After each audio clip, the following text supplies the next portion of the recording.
Data de lançamento do novo Bolsa Família? Eu espero, né? Nós estamos trabalhando para ser antes do final de janeiro, né? E eu acho que está tudo caminhando para isso, né? E a gente quer ver se o microcrédito também a gente consegue fazer antes do final do mês, para permitir, então, que aí haja uma boa cobertura para 40 milhões de pessoas, assim, 60, 70 dias. Né? Alberto Carlos Almeida. Ministro, boa noite a todos. Mais uma vez, boa noite, ministro. Quando houve o lançamento do auxílio emergencial, eu acho que esse tema do auxílio emergencial é particularmente importante. Eu me recordo que o senhor ocupou com muita ênfase a mídia nacional, inclusive, né, o aplicativo tem aspectos positivos, mas tudo que tem vantagens tem desvantagens também. E uma desvantagem do aplicativo é que muita gente fraudou. Nós sabemos disso. A pessoa se declarou com determinadas características que nunca teve, né?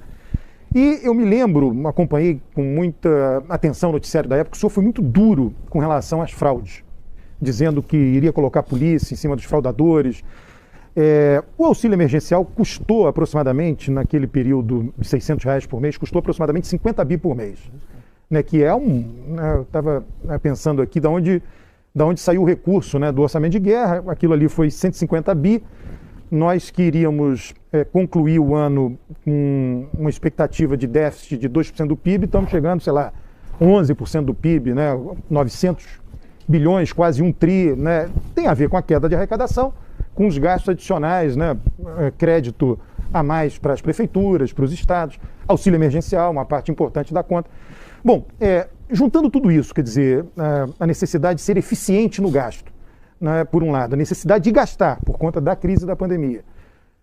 E esse eficiente no gasto, eu estou pensando, né, o tamanho do desperdício com as pessoas que não podiam receber, se o Ministério já tem isso estimado, se essas pessoas estão devolvendo, não estão devolvendo, né, metaforicamente ou não, se foi colocado polícia em cima dessas pessoas e qual será o tamanho em bi mensal do que o governo, do que vocês estão planejando lançar, até levando em consideração o déficit, quer dizer, a situação fiscal do país não é, quer dizer, de nenhum país do mundo em função da pandemia, mas o Brasil tinha menos espaço fiscal que outros países.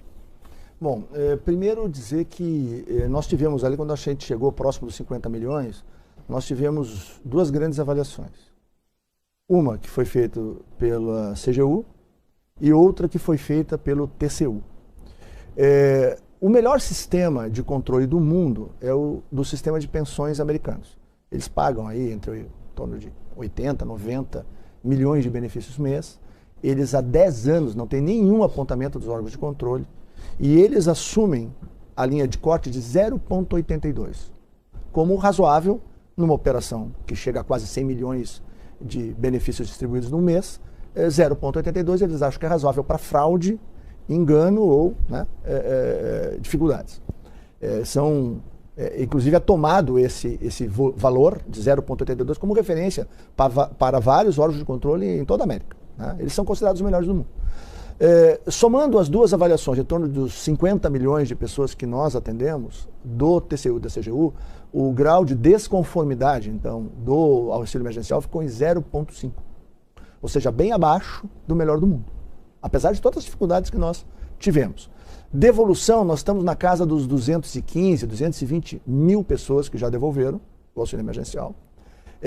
Todos aqueles que se valeram, né, de fraude ou, vamos dizer assim, de alguma dificuldade do próprio sistema, que a gente tem que ter em conta o seguinte, o nosso banco de dados, que nós estamos aperfeiçoando, ele não tem, por exemplo, todos os estados e não tem todas as prefeituras do Brasil.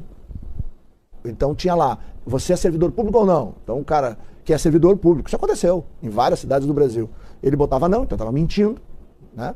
E depois ele fazia o seu cadastramento e muitos levaram. O que está acontecendo agora? A Polícia Federal, né, nós organizamos com a Polícia Federal, com a CGU, um grupo que revisava uma trilha de análise na busca de fraudes, tanto que nós cancelamos muitos benefícios, ou por ordem do TCU, ou por ordem da CGU, ou na nossa trilha de revisão dos benefícios. Lembrar que a primeira fase dos primeiros 6 meses não tinha aquele limitador dos 300 mil, né, que depois apareceu, acima de 300 mil de patrimônio não podia receber, né, isso vem na medida provisória que fez a extensão do auxílio emergencial. Bom, então todos aqueles que têm qualquer dúvida ou qualquer suspeita estão todos com a Receita Federal, já transferidos. Então o ajuste com o fisco vai acontecer. Então vai travar o cara para financiamento, vai travar o cara para promoção, vai travar a pessoa para qualquer coisa que ela queira fazer. Ou seja, enquanto não acertar com o Tesouro Nacional, ele vai estar bloqueado, né? Bom, tem várias operações da Polícia Federal, até porque quem coordena, né, a nossa secretaria que cuida, né, exatamente dessa parte de tecnologia e do controle do cadastro, é um delegado de Polícia Federal. A gente levou ele para lá, o delegado Marcos Paulo, faz um trabalho extraordinário com a sua equipe, exatamente para poder ter essa ponte direto com a Polícia Federal, exatamente para poder coibir, né? E o dinheiro era para quem precisava, né? Mas, bom, sempre tem um espertalhão, né? Mas a lei vai pegar ele. Ministro, e agora com o fim do auxílio, o senhor acha que isso pode de alguma maneira afetar a popularidade do presidente? Porque em determinado momento do ano passado, algumas pessoas atribuíram a melhora da aprovação ao pagamento desse benefício. Agora, sem benefício, pode cair a aprovação do presidente ou o senhor não acredita nisso? Bom, assim, eu acho que essa situação, né, de desempenho de governo, eu sempre dizia lá do início, né, governo não é uma corrida de 100 metros, governo é uma maratona, né, eu já corri maratona. E a minha mulher é triatleta, né? Volta e meia eu acompanho ela nas maratonas dela. O que ocorre? Ao longo do tempo, primeiro, a gente fez uma transformação. O governo é disruptivo, né? Quebra um sistema que está de pé quase 40 anos. Tem um tempo para o Poder Judiciário entender, para o Poder Legislativo compreender do que se tratava esse novo modelo, essa nova forma de relação que foi se construindo entre o que propunha o presidente Bolsonaro e o que era o parlamento de então, né, e as relações institucionais do Brasil. Então, eu acho que hoje nós estamos na fase do amadurecimento disso, né? Eu duvido que tenha havido um presidente no mundo ocidental mais agredido do que o presidente Bolsonaro. Não existe. Ele, nesse quesito, ele é imbatível. Mas por que tem essa conexão, né, com a população? Por causa que ele é muito verdadeiro, né? E a população compreendeu isso. A população sabe diferenciar perfeitamente o que é ataque gratuito daquilo que está sendo feito. Então a gente tem tranquilidade em cima disso, a gente sabe que o nosso ajuste de contas é o ano que vem com a população. Por isso que a gente trabalha com humildade, com fé, com dedicação, a gente não dá muita bola para a fofoca da mídia, né?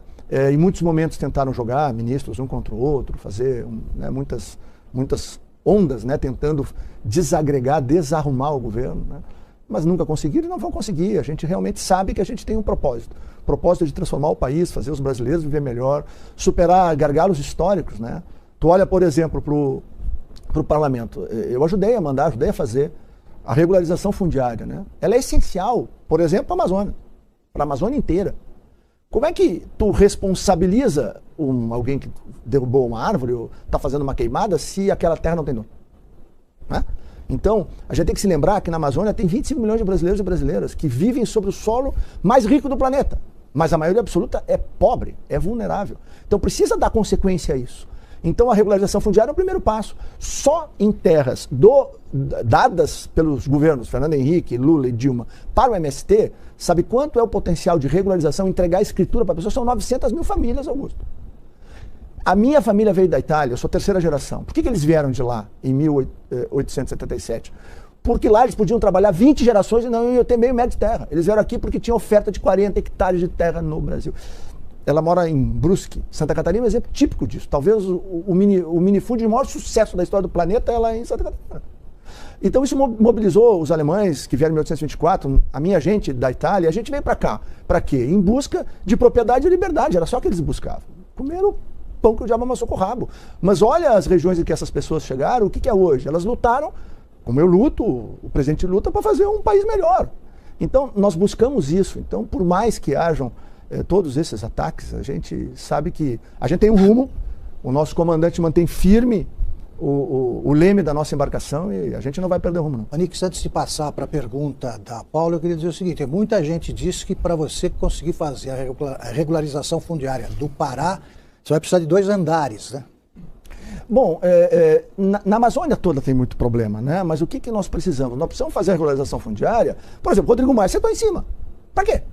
Ele está ajudando quem?